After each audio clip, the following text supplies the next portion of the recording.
Here are our solutions to homework set number 8 for ECE 376 Embedded Systems. This homework set looks at timer 2 interrupts. Now an interrupt is a subroutine called by hardware, and that's what makes it confusing. You've got somebody else calling subroutines in your program. If you can figure them out, they're really powerful. So what we're going to do in this homework set is we're going to come up with a way to measure your reflex time and a way to build an 8-key piano. So starting out, or actually, before we start out, this is where we're heading in this homework. The second part is build an 8-key piano using timer 2 interrupts. And the first part of the homework is to build a reflex game. So here what happens is I hit RB0 to start the game. Between 3 and 7 seconds later, the lights on port A turn on. When they turn on, I hit this button and it tells me how long that delay was. So here I hit the button 2.7899 seconds after the lights turned on. So how do we do that? Well, I'm going to write a program using timer 2 interrupts to measure time. I'll have the main routine watch to see when I hit the button. That starts a timer between 3 and 7 seconds, turns on the lights. It then waits for me to hit the button again and measures that time difference. So with the flowchart, one way to do it is as follows. I've got timer 2 every 0.1 millisecond. 0.1 millisecond, it increments time. In the main routine, I'm going to set up timer 2 interrupts for 0.1 millisecond. Port B is input, A, B, D are output. I then wait to hit the button, like this. Turns off all the lights. It then waits 3 to 7 seconds. When that wait is over, the lights on port 8 turn on, like you see here. It waits for me to hit the button again. When I press it, it records and displays the time. So there it was 8.38 seconds after the lights turned on. So that's kind of the logic of the program. Notice in the background I've got timer 2 interrupts running. In terms of flowcharts, about the only way I know how to do flowcharts with interrupts is I have one flowchart for the main routine, one flowchart for each interrupt. Because interrupts happen at any time, I don't know when they're happening, so I can't really put them in the main flowchart. They kind of have to be a separate program called, in this case, every 0.1 millisecond. In terms of coding, this isn't the whole code, just kind of the main part. I have to pass data to the interrupt using global variables. Inside the interrupt service routine, I'm going to increment time every interrupt, every 0.1 millisecond. And I'm also going to toggle RC0, just so you can kind of see what's happening. I'll initialize the interrupt for 0.1 millisecond. So one way to do that is A is 10, C is 4, B is 25. That sets up T2con, PR2, enable, enable, enable, enable, enable. Then the main routine. This is where you kind of have the main part of the flowchart. I'm going to wait till I hit RB0. When I press it, button E lights up. That just lets me know something's happening. I then set a random number between 1 and 4,000 based upon how long I held the button down. The wait time is whatever that number is plus 3,000. That's 3 to 7 seconds later. The lights on port A turn on. When they turn on, I wait to hit the button. When I do, I record the time. Time is from the interrupt service routine up here. And the total time then is displayed. I forgot to also mention that clear time as soon as the lights go on. So that whole code takes 2,818 bytes, or 1,409 lines of assembly, which is 4% of program memory. The PIC can do a whole lot more. That's the program. For validation, there's a couple ways to validate it. If I measure the frequency on port C pin 0, that should be 5,000 hertz, toggling every 0.1 millisecond. And if I do that, here's the frequency on port C pin 0, 5,007 hertz. The time delay. I modified the code to display the time delay. I ran it 6 times, and here's the delays. All numbers are between 3 and 7 seconds, like I expect. And to check the timing, when you check something, do something where you know what the answer is. So let's start over. I'm going to wait 5 seconds for the light to turn on. 3, 4, 5. Okay, my time is a little bit off. Let's wait 9 seconds. I'll start it.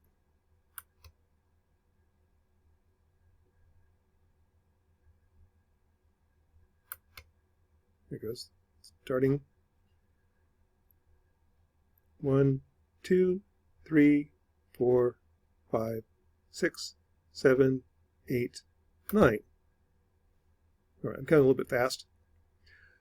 If I use a stopwatch, it'll be a little bit more accurate, but I'm fairly convinced, especially since timer 2 is measured as 0.1 millisecond, I'm pretty convinced that the time is measuring correctly. That's the validation. Now comes the fun part. Let's see my reflex time. I'll hit the button, wait for the lights to turn on. That was 0.3022 seconds. Let's try it again. Hit the button, start the timer.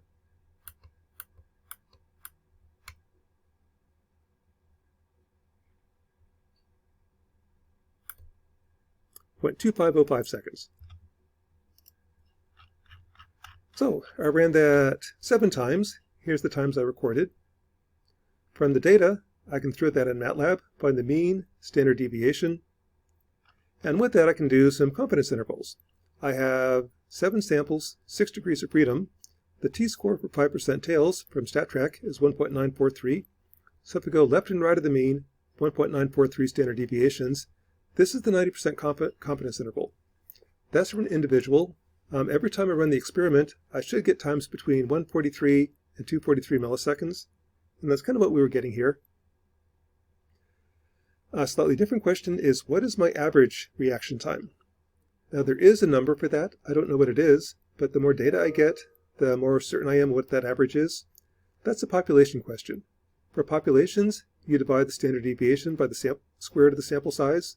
So my overall average is somewhere between 174 and 212 milliseconds. So that's problem number 1. One thing you can do with timer 2 interrupts is you can measure time. Problem 2 looks at a second thing you can do. With timer 2 interrupts, I can generate a precise frequency. So if I want to generate these frequencies, I know what n is. N is 10 million divided by 2 divided by hertz. To get there, I want to have a times b times c to equal n. I'm just going to let a be 12, c be 16, calculate b. And what my flowchart is going to be is that if timer 2, or every time timer 2 interrupt is kicked in, I'll check to see is any button pushed. If it is, I'll toggle RC0. If not, I exit. The main routine is going to turn on the interrupts, check for the buttons. When I hit a button, it'll update what PR2 is. That sets the frequency based upon this table. Again, B tells you PR2. PR2 is B minus 1. And I'll display the note and repeat. In terms of coding, here's the interrupt service routine. That shows port A, pin 1 always toggles to measure the frequency. Port A, pin 2 is my on-off based upon the button. I'll set up A equals 12, C equals 4. B doesn't matter, that's going to change.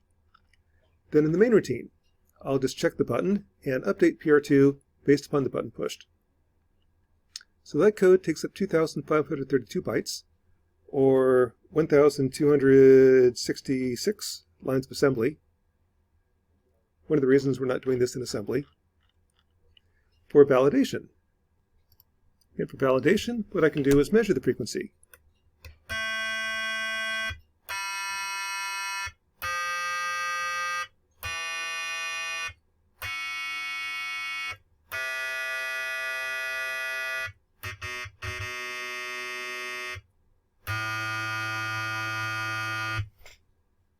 So doing that, I actually used a frequency counter.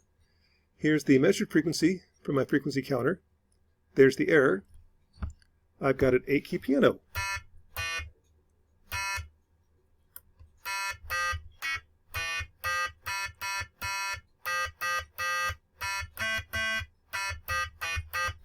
We'll play all sorts of tunes, do your dance, whatever. So the neat thing about timer 2 interrupts is I can calculate the timer, I can calculate n and set the frequency, and it's almost dead on. A little bit off because it's hard to get n exactly using A times B times C. But again, the error is pretty darn close. One kind of interesting thing, what happens when I hit 2 buttons at once? So let's go back to the code. If I hold down 7 and 0, 0 wins. Let's try 6 and 1, 1 wins. 5 and 2, 2 wins. What's happening is it's running through the program constantly. The last button I push is the one that wins. So the way I wrote the code, 0 has priority over everyone else. That's the last one written. If I used else if statements, then the first button pushed would have taken precedence. And the program will do something. What it does depends upon the program. With 2 buttons down,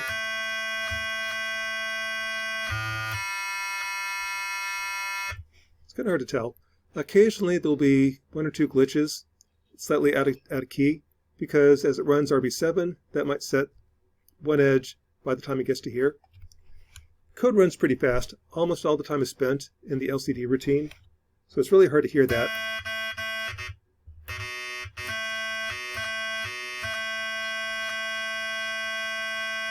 Occasionally hear a glitch. That's when PR2 kicks in for an edge, then this one kicks in. But anyway, that's what the program does. So that is homework set number 8 for ECE 111 or 376 using timer 2 interrupts. Again, with interrupts, I can measure time or frequency. With timer 2, I can do 2 things at once. I can have the main routine displaying the note. I can have the interrupt in the background playing a frequency or keeping track of time.